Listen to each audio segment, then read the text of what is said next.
Local 4 News begins right now with a breaking news alert.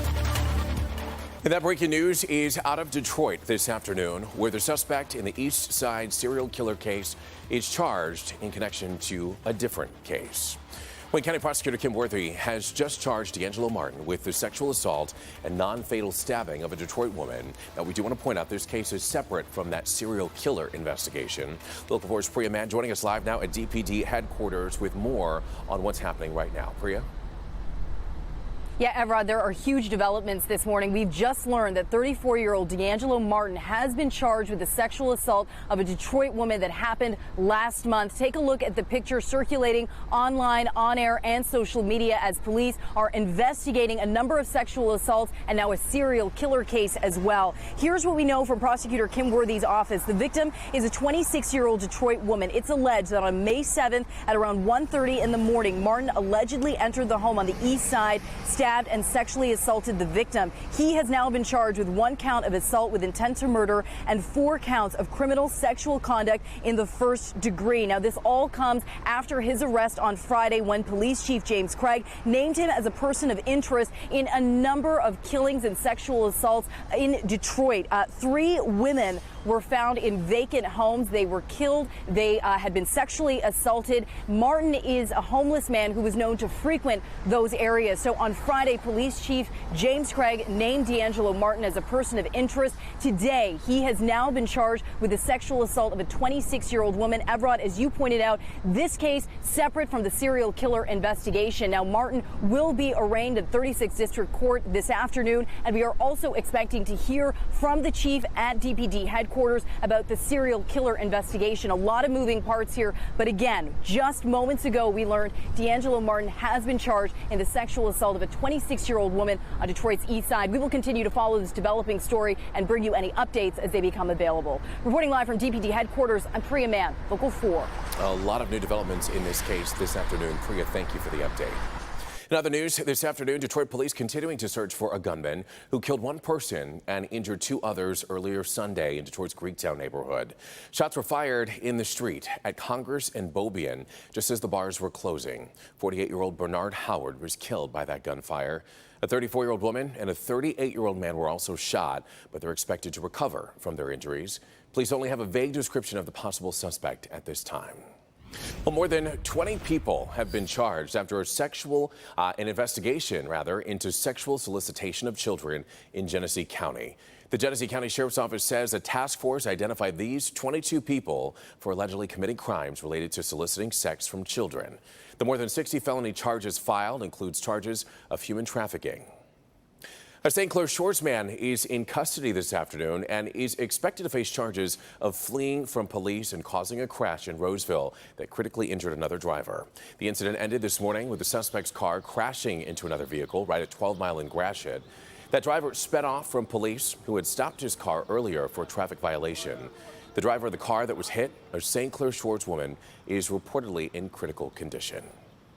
2 people were injured this morning in a house fire in southwest Detroit. Firefighters got to the house on Edsel Street right at Omaha near Ford and Schaefer.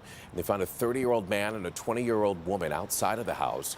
It's believed the 2 jumped from the 2nd floor of the house, both needing treatment for smoke inhalation. The 2 victims both might be squatters. It's not yet known how that fire started.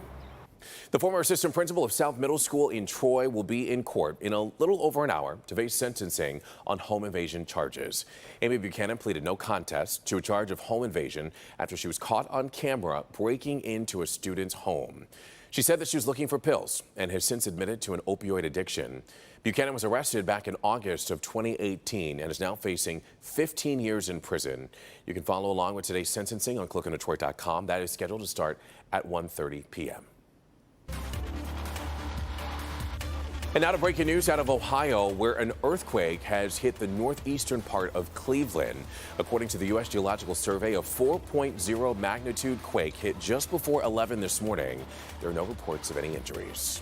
And let's check the weather here at home. We started the morning out with a little bit of rain in some parts of the Metro Detroit area. Brandon, yeah. What are things looking like for this afternoon? Still a little drippy out there, and we're showing you that earthquake story out of Cleveland, and occasionally close enough for us to feel a little rumble or to hear. So we are curious if you did. It really only about 90 miles from us to Eastlake, Ohio, a suburb of Cleveland, but right there over Lake Erie, the epicenter, and again, 90 miles away. So let us know, local forecasters at WDIV.com, or call the station.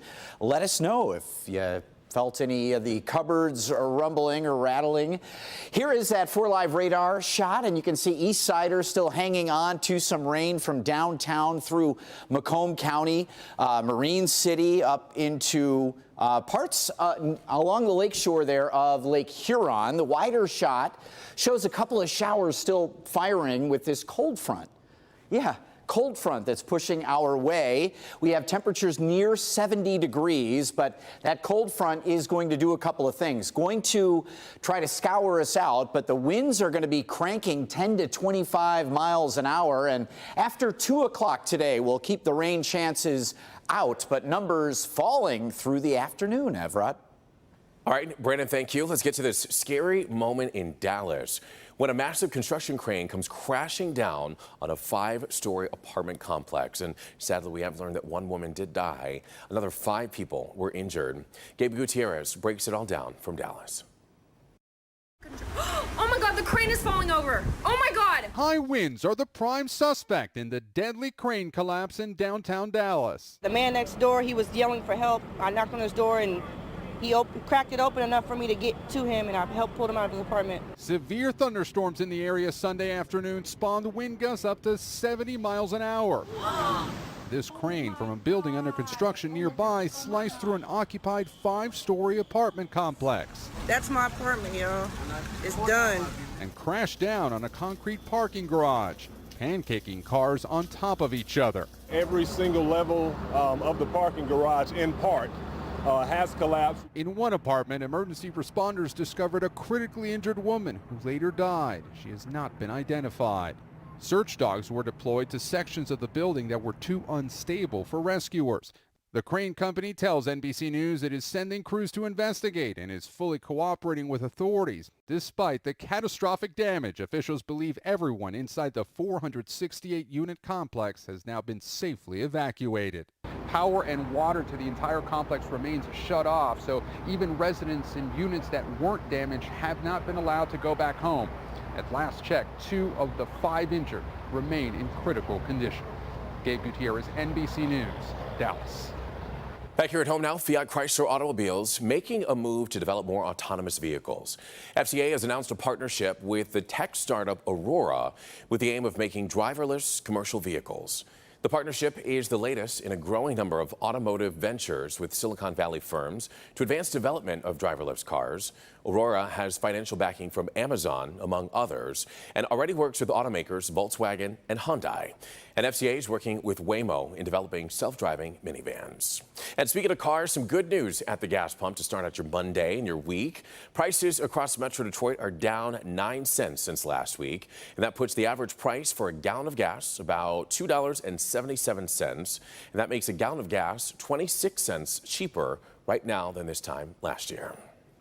All right, still to come, it is set to be a busy week in Washington. We'll tell you what Democrats are gearing up to do to fight for the unredacted Mueller file and continue their investigation into President Trump. But first, a massive protest in Hong Kong. See what hundreds of thousands of people were fighting for.